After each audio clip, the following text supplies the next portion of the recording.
Ok, buonasera a tutti, bentornati al nostro studio di Apocalisse. Vogliamo salutare anche chi ci segue da casa. Siamo stati assenti qualche settimana perché ci sono stati tanti impegni ministeriali e proprio per questo oggi noi faremo anche un ripasso, no, delle puntate precedenti, in modo che possiamo entrare nella logica di questo studio che è un po' complesso ma molto intrigante. Okay? Quindi prima di partire vorrei fare una preghiera insieme a voi e chiedere al Signore che Lui ci possa guidare in questo studio. Signore nostro Dio, nostro Padre, ti ringrazio perché possiamo condividere le tue cose. Signore, possiamo veramente entrare nella tua mente, entrare nei tuoi progetti attraverso questo sacro libro, Signore, che veramente ci investiga la nostra anima e vogliamo questa sera, Signore, amministrare questo studio con la tua saggezza. Signore, che tu possa veramente parlare al nostro cuore e darci la capacità di intendere tutto quello che tu ci dirai. Ti chiedo che il tuo Spirito possa amministrare questo tempo e ti chiedo tutto nel nome di Cristo Gesù. Amen. Allora, siamo arrivati al capitolo numero 18, no, del libro di Apocalisse, quindi abbiamo già fatto un lungo percorso, stiamo andando abbastanza rapidamente verso la fine, ma per ripassare questa sera dove siamo arrivati, noi dobbiamo fare più o meno un panorama di 5 minuti di quello che è successo fino adesso. Allora, abbiamo detto la prima cosa che succederà quando comincerà il regno dell'Anticristo è il rapimento della Chiesa. Okay? La Chiesa sarà rapita e quindi il governo dell'Anticristo comincerà qua sulla terra. Come l'Anticristo è arrivato al potere, questo lo troviamo nei capitoli ovviamente precedenti al capitolo 18. Allora cosa vediamo? Ci sarà un momento in cui il mondo sarà pieno di insicurezza, pieno di guerre, pieno di crisi economica, no? E quindi questo uomo che è l'anticristo, che la parola di Dio in questo libro di Apocalisse viene chiamato la bestia che sale dal mare, sarà un uomo che offrirà una soluzione a tutta l'insicurezza umana globale. Ok? Qual è il grande problema? Quest'uomo sarà eletto da volontà di popolo, ossia sarà un uomo chiaramente che, come abbiamo visto negli studi precedenti, ha delle capacità taumaturgiche, ossia ha capacità di fare miracoli, tanto che a un certo punto sembra che la parola di Dio dice che lui subirà un attentato, no?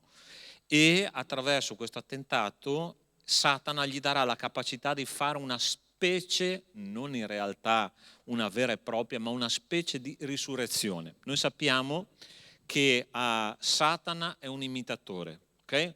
Quando Cristo è stato mandato qua sulla terra, Dio ha il suo Cristo, ma anche Satana ha il suo anticristo. Perciò lui doveva imitare in tutto e per tutto, in senso negativo chiaramente, quello che Cristo ha fatto. Quindi anche la risurrezione fa parte del piano di Satana. Ovviamente sarà una finta risurrezione, però il mondo ovviamente ci crederà. Quindi questi popoli, che dice la parola di Dio, no, vedranno questo fatto sconcertante, diranno: chi è simile alla bestia? Quindi questo uomo sarà eletto a furore di popoli, prendendo in mano il potere del mondo. Ma ovviamente lui non ce la può fare da solo. Quindi la parola di Dio ci dice che ci sarà un altro uomo con un'altra caratteristica che viene definito la bestia che sale dalla terra.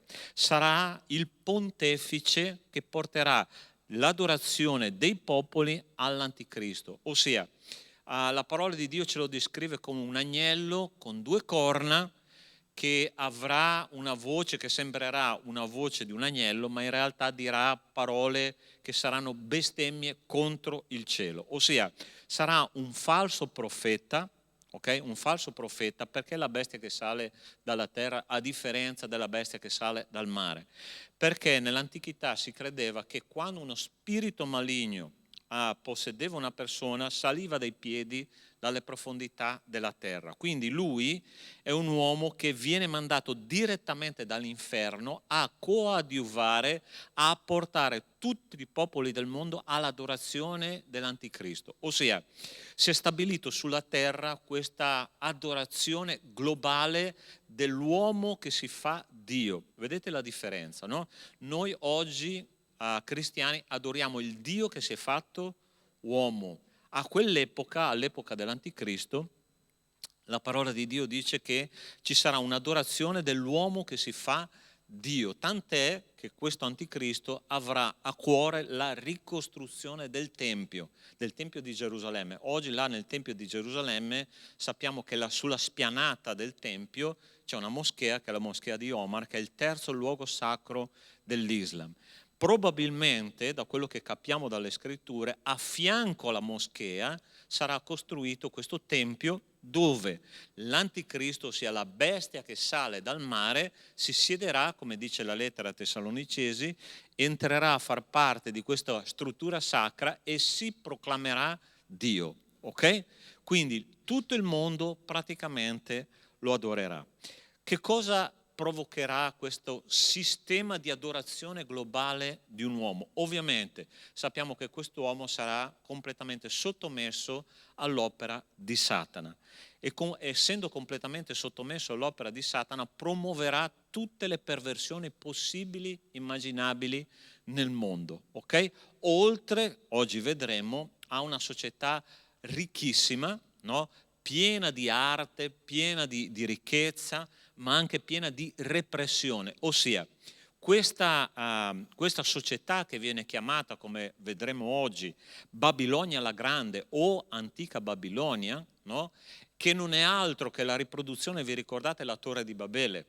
La Torre di Babele era proprio la promozione dell'orgoglio umano, questa torre che voleva essere costruita fino al cielo per dimostrare che l'uomo poteva essere anche Dio, no? E sfidare Dio. Allora è interessante che questo progetto finalmente, tra virgolette finalmente, riuscirà sotto il governo dell'anticristo, ossia questo uomo si farà Dio e vorrà essere adorato come Dio. Però cosa succederà? Ovviamente il mondo spirituale sarà un caos totale e qui arriviamo ovviamente al capitolo 18. Fino ad oggi, cioè fino a questo capitolo, noi abbiamo visto che tutti i giudizi di Dio, ossia i 7 sigilli, le 7 trombe e le 7 coppe, si sono compiute. Dio ha scaricato durante questo periodo di 7 anni i suoi giudizi. Tante persone sono morte, ma tante persone, come abbiamo visto, sono state salvate. Perché? Perché hanno capito che questo sistema globale dell'anticristo, controllato da questo marchio della bestia, vi ricordate che abbiamo studiato anche il marchio della bestia, che è il numero 666, ossia l'uomo che si fa Dio. Okay? Il numero 6 è il numero d'uomo, il numero 3 è il numero di Dio, l'uomo che si fa Dio è 666. No? Questo marchio verrà messo sugli uomini e verranno controllati giorno e notte, ossia in quell'epoca il sistema dell'anticristo governerà praticamente in modo dittatoriale tutti gli esseri umani di tutte le nazioni di tutto il mondo, ok? E tu non potrai né comprare né vendere. Provate a immaginare la repressione che ci sarà. Ovviamente i cristiani non saranno tollerati. Perciò ci saranno degli omicidi sistematici, una persecuzione sistematica. Tutti i cristiani, che vengono poi chiamati i martiri della tribolazione, saranno quelli che saranno decapitati a causa del loro rifiuto di sottomettersi al sistema dell'anticristo. Okay? E qui arriviamo proprio al capitolo 18. Quindi tutto questo sistema di controllo globale con l'anticristo a capo, con il falso profeta a fianco che coadiuva l'adorazione a un uomo, in un attimo solo crollerà istantaneamente. Perché? Perché non solo siamo all'apice del piano dell'anticristo, ma siamo anche all'apice del piano di Dio.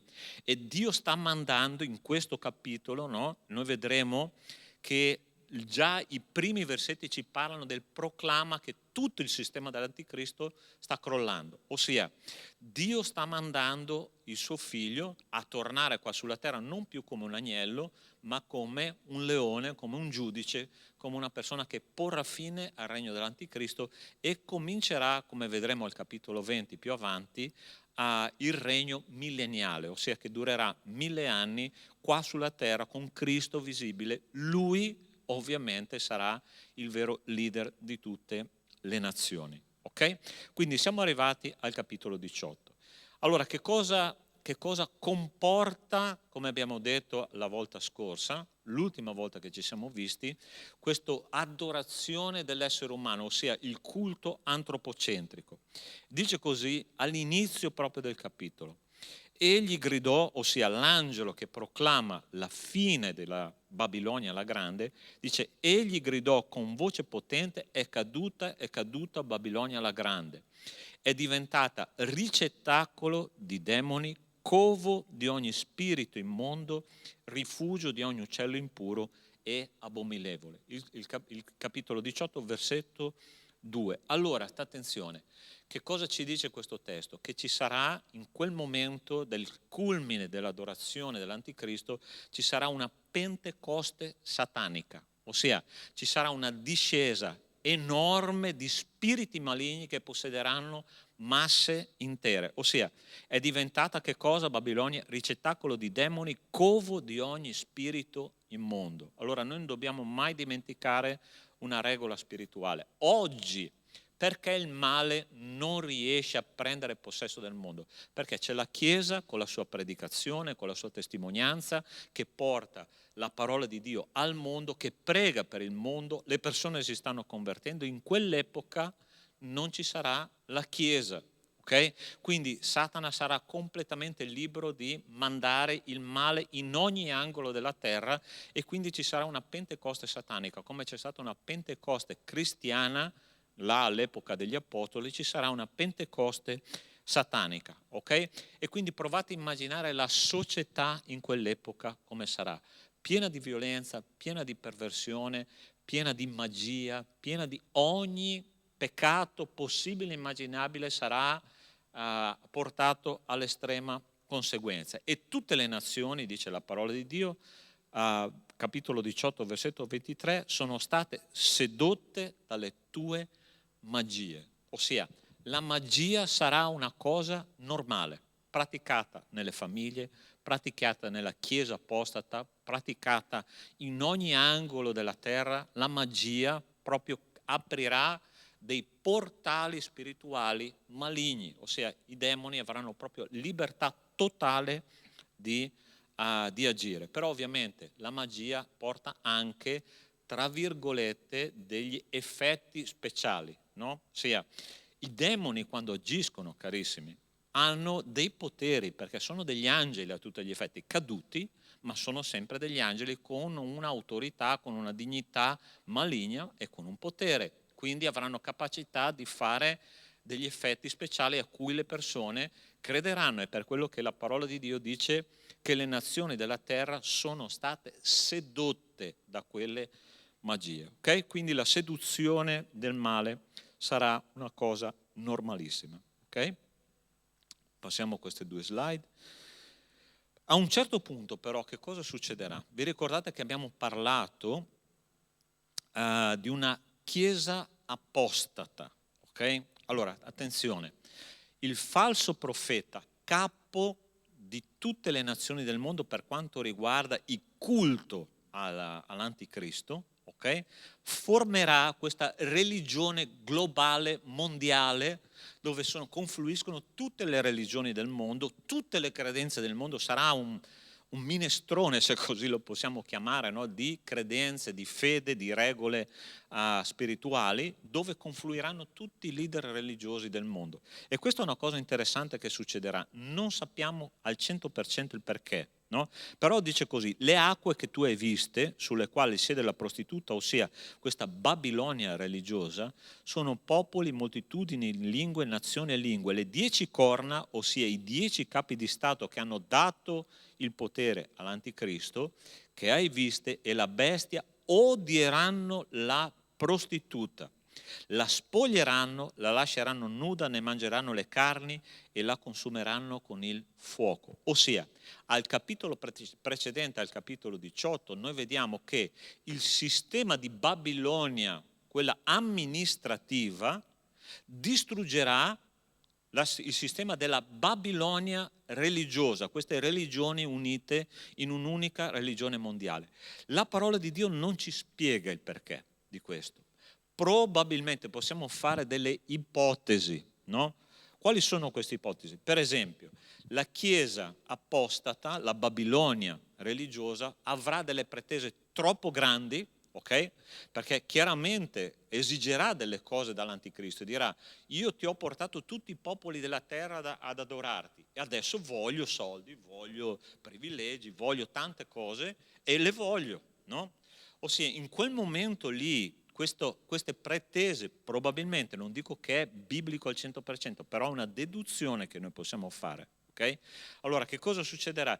Le corna, ossia questi 10 capi di Stato insieme all'anticristo, distruggeranno istantaneamente questo sistema religioso, ossia non ne avranno più bisogno, non lavoreranno più e quindi sarà completamente libero l'anticristo insieme al falso profeta, che ovviamente ripudierà la Babilonia, la prostituta spirituale, e avranno totale libertà senza l'intervento della Chiesa apostata di fare quello che vorranno. Okay?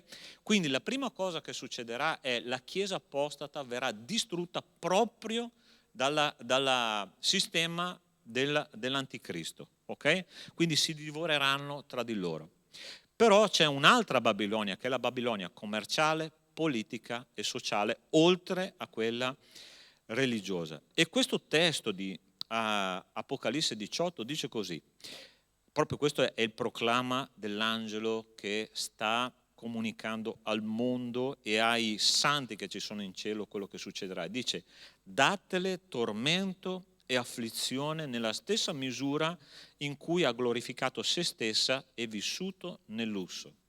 Poiché dice in cuor suo: io sono regina, non sono vedova e non vedrò mai lutto. Ossia, guardate che orgoglio c'era in quella società, ossia quella società che si basa sul lusso, quella società che si basa sul potere, quella società che si basa sul controllo globale, cosa che la società moderna sta andando in quella direzione, no?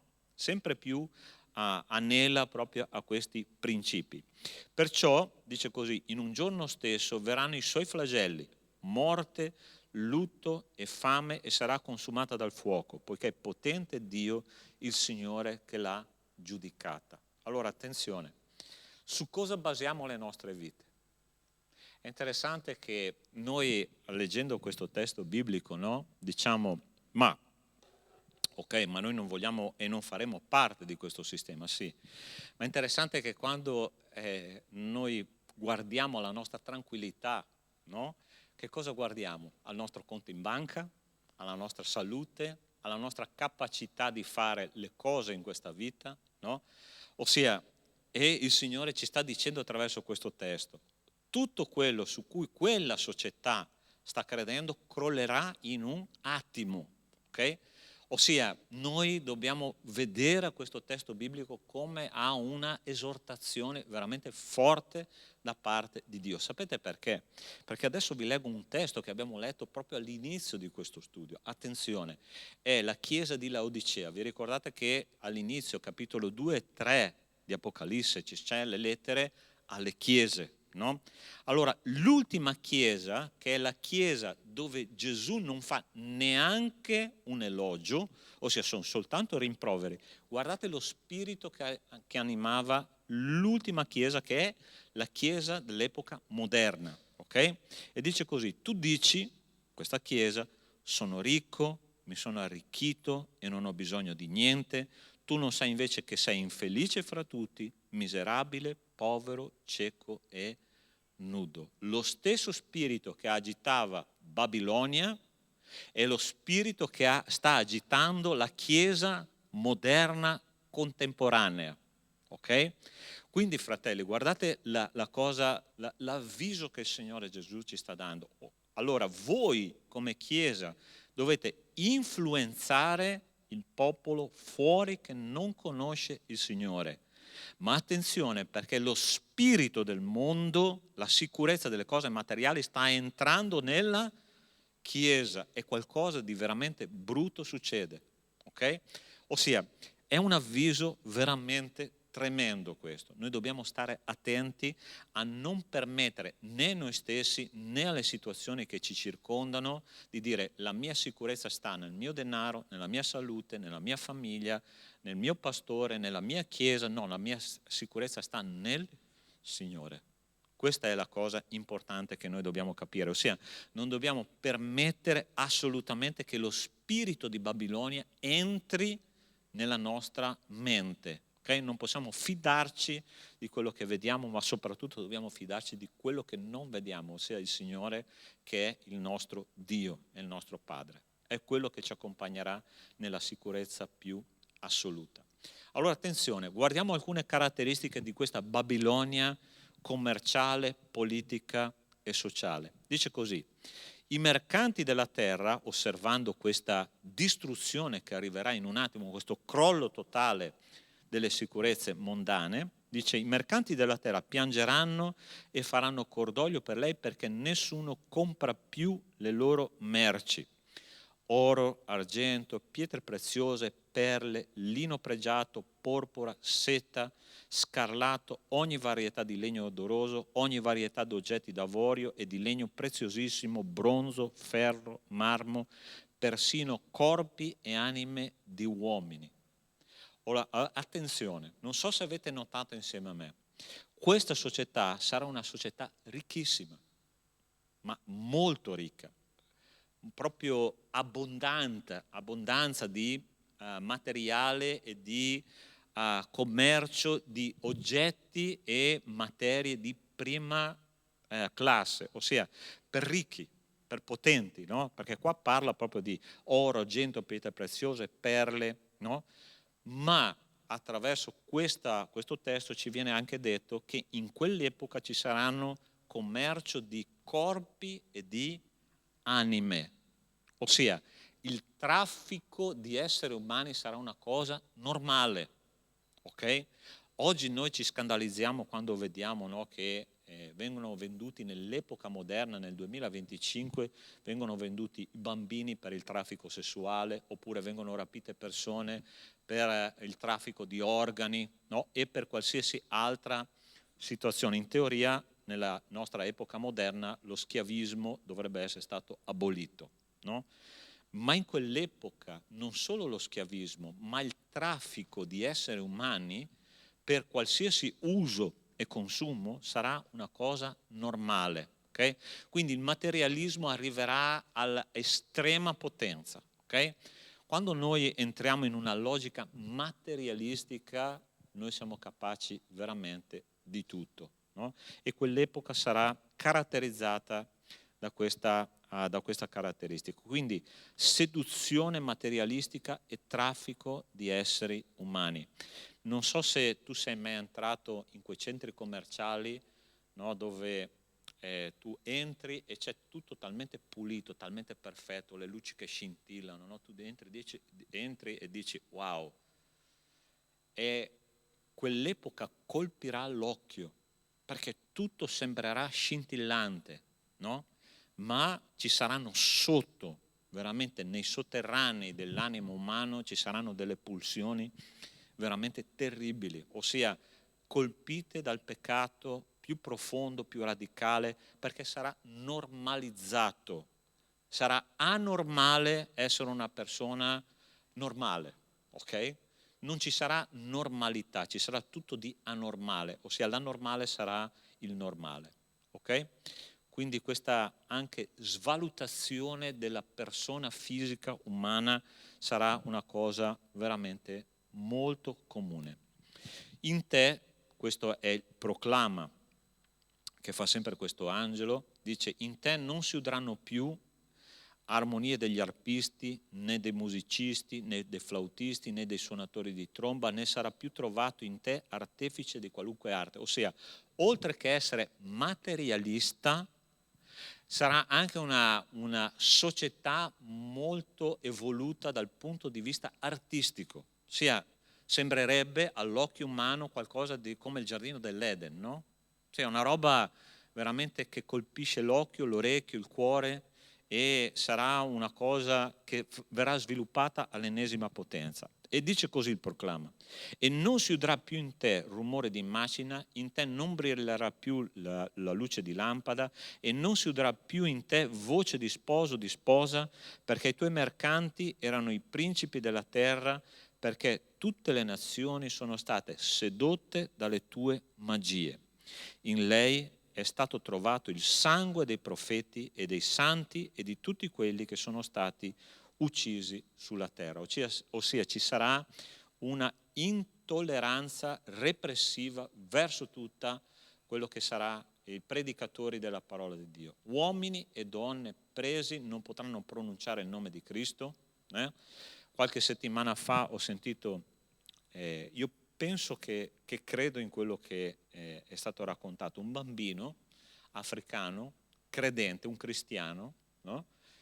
Con una bellissima testimonianza. Lui ha detto: ho fatto un sogno dove durante il periodo del regno dell'anticristo chi pronuncerà il nome di Cristo, solo a pronunciare il nome di Cristo verrà ucciso. Ossia, non potrai nemmeno pronunciare il nome del Salvatore, perché sarà insopportabile per la gente. Non so se vi ricordate, qualche capitolo fa noi abbiamo studiato la storia di quei due testimoni, no? Che probabilmente sono tornati per predicare la parola di Dio, che probabilmente saranno Elia e Enoch. Okay? Perché sono gli unici due uomini dell'Antico Testamento che non sono passati per la morte biologica, perciò sono probabilmente loro che verranno qua e testimonieranno per 3 anni e mezzo. E dice la parola di Dio che quando loro hanno finito la loro testimonianza, l'Anticristo li ha presi, li ha trucidati, no? E gli abitanti della terra si sono mandati regali perché la loro testimonianza era finita, perché la loro testimonianza, la loro parola che usciva dalla loro bocca era insopportabile. Okay? Quindi questo succederà in questa società dell'anticristo. Magia, come abbiamo detto, arte portata all'eccelso, ma soprattutto repressione di qualsiasi testimonianza cristiana. Carissimi, godiamoci la libertà di proclamare Cristo. Oggi è un privilegio proclamare Cristo a chi non lo conosce ancora. Non è un obbligo e neanche una pesantezza. Noi dobbiamo proclamare Cristo. Se tu non proclami Cristo, non stai godendo del periodo di libertà che pochi paesi ancora hanno nel mondo. I nostri paesi occidentali, non so se sapete, Inghilterra e Stati Uniti, è cominciato a diventare molto triste. Non so se avete visto, qualche settimana fa ho visto anche questo filmato, una donna in Inghilterra, in Scozia, no? Ex abortista, si è fermata a pregare di fronte a una clinica abortista, no? Pregava in silenzio, era lì in piedi pregando in silenzio. Sono arrivati 2 poliziotti, hanno chiesto che cosa stava facendo questa donna. Lei ha detto: io sto pregando perché un tempo io sono stata una donna abortista, ma oggi capisco che è un omicidio. E ha spiegato ai 2 poliziotti che cosa stava facendo. Stava pregando, non è che stava facendo cose da pazzi. L'hanno arrestata e l'hanno portata in prigione. Gente, questo sta succedendo in Inghilterra. In Inghilterra, che è la patria da dove sono partiti i primi missionari per andare a evangelizzare il mondo. Sia, è questo che sta succedendo nel mondo moderno. In Italia abbiamo un privilegio enorme, quindi sfruttiamolo veramente.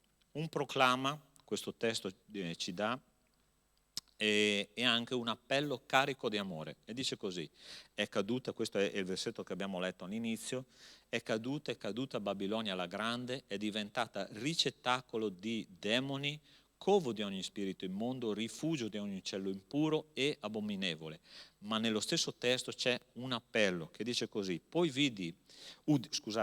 udì un'altra voce dal cielo che diceva: uscite da essa, o popolo mio, affinché non siate complici dei suoi peccati e non siate coinvolti nei suoi castighi. Allora, bellissimo questo testo, perché in quella società totalmente marcia, radicata nel peccato e nell'abominazione, ci saranno ancora delle persone che guarderanno verso l'alto, e questo appello che il Signore fa attraverso l'angelo dice: uscite da lì, popolo mio, non state in quella società, non coinvolgetevi in questa situazione, perché io voglio salvarvi. Ossia, questo Dio che noi crediamo dà tempo fino all'ultimo istante per la salvezza di un'anima. Quanto è preziosa un'anima per Dio? Quanto è preziosa? E in quella società lui troverà ancora persone che riusciranno a dare la loro testimonianza fino alla fine, ovviamente pagando con la vita, ma ci sarà questo privilegio ancora di vedere salvezza in quell'epoca tremenda. Il lamento della terra, come abbiamo detto, tutti gli altri si lamenteranno di quello che è successo a Babilonia, della sua distruzione. I re della terra che fornicavano e vivevano in lascivie con lei, quando vedranno il fumo del suo incendio, piangeranno e faranno cordoglio per lei. I mercanti della terra piangeranno e faranno cordoglio per lei, perché nessuno compra più le loro merci. Ma lamento sulla terra, in cielo c'è una gioia tremenda. Rallegrati, o cielo, per la sua rovina, e voi santi apostoli e profeti, rallegratevi, perché Dio, giudicandola, vi ha resi giustizia. Quando noi vediamo su questa terra guerre, crolli finanziari, malattie, significa che questi segni, vi ricordate che Gesù ne parla in Matteo capitolo 24-25, che è il sermone profetico che parla proprio degli ultimi tempi. Noi non dobbiamo preoccuparci, ma dobbiamo rallegrarci. Perché? Perché il ritorno di Cristo è vicino.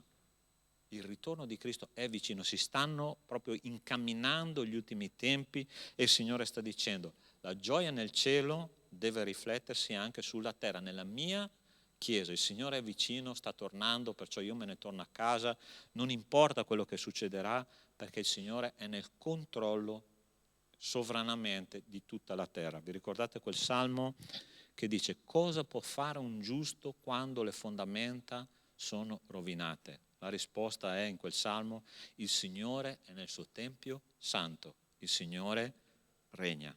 Okay? Quindi, cari miei, guardiamo questi ultimi tempi non solo con preoccupazione, anzi mettendo la preoccupazione in secondo piano e mettendo la gioia del Signore in primo piano, perché Lui sta tornando. Ok?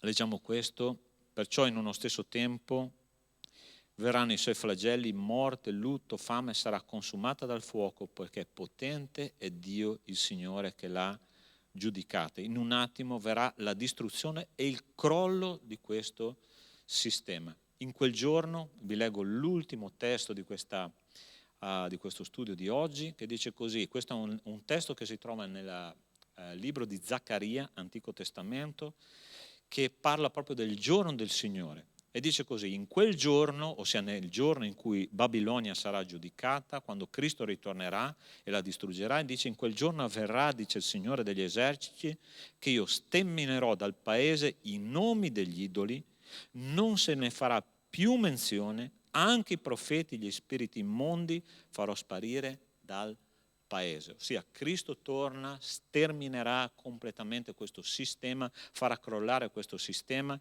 Idoli, falsi profeti e demoni scompariranno istantaneamente. Perché? Perché Cristo regnerà qua sulla terra per 1000 anni. Una cosa che non ho detto all'inizio, che adesso mi sono ricordato. Attenzione, questa cosa, questo capitolo 18, no, che noi stiamo leggendo, parla come se fosse la cosa già successa.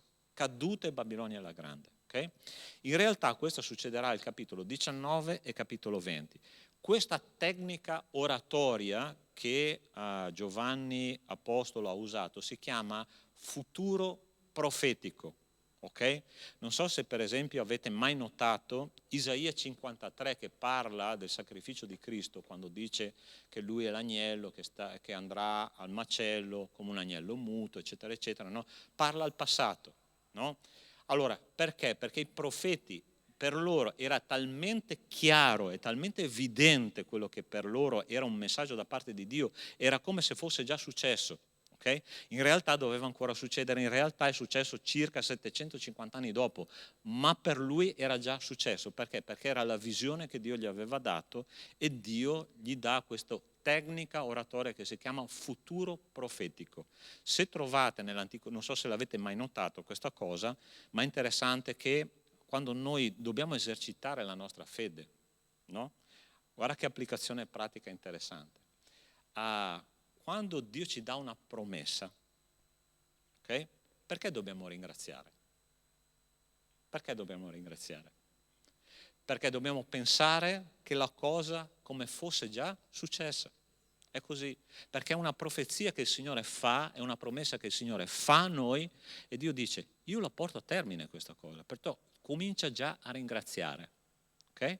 Questa è un'applicazione pratica molto interessante. I profeti predicavano così, con futuro profetico, ossia è come se fosse già successo, perciò la parola di Dio ci fa vedere in questo capitolo 18 quella distruzione di Babilonia come se fosse già successa, che però in realtà succederà al capitolo 19 e capitolo 20. Quindi punti essenziali sulla caduta di Babilonia la Grande. Babilonia e la sua prostituzione, questo è il riassunto di quello che abbiamo detto oggi, possessione di massa, magia, idolatria globalizzata e falsi profeti. Punto 2, Babilonia e la sua struttura, ricchezza, intolleranza, persecuzione sistematica, qua mi sono dimenticato di dirvi anche arte all'ennesima potenza, arte raffinata. Punto 3, Babilonia e la sua distruzione, il lamento della terra ma giubilo nel cielo. Infine, punto 4, un appello pressante, uscite da essa, popolo mio. Ci saranno conversioni, salvezza anche in quell'epoca tremenda. Ok? Questo è il messaggio di questa sera, lo studio di questa sera, capitolo 18 e il capitolo 19 vedremo la prossima settimana. Ok? Qualche domanda? Tutto tranquillo, tutto chiaro? Va bene. Ho un popolo o è addormentato oppure, oppure avete capito tutto, ma va benissimo. Ok, preghiamo e chiediamo al Signore di fissare questi insegnamenti dentro di noi. Signore nostro Dio, nostro Padre, metto nelle tue mani, Signore, questi insegnamenti che abbiamo ricevuto questa sera. Grazie Padre perché sono insegnamenti importanti, anche pratici per la nostra vita. Ti chiedo Signore di benedire adesso il nostro ritorno a casa e ti chiedo veramente che domani Signore, che è il tuo giorno, è il giorno di culto, tu possa Signore essere in mezzo a noi, nel nome di Cristo Gesù. Amen.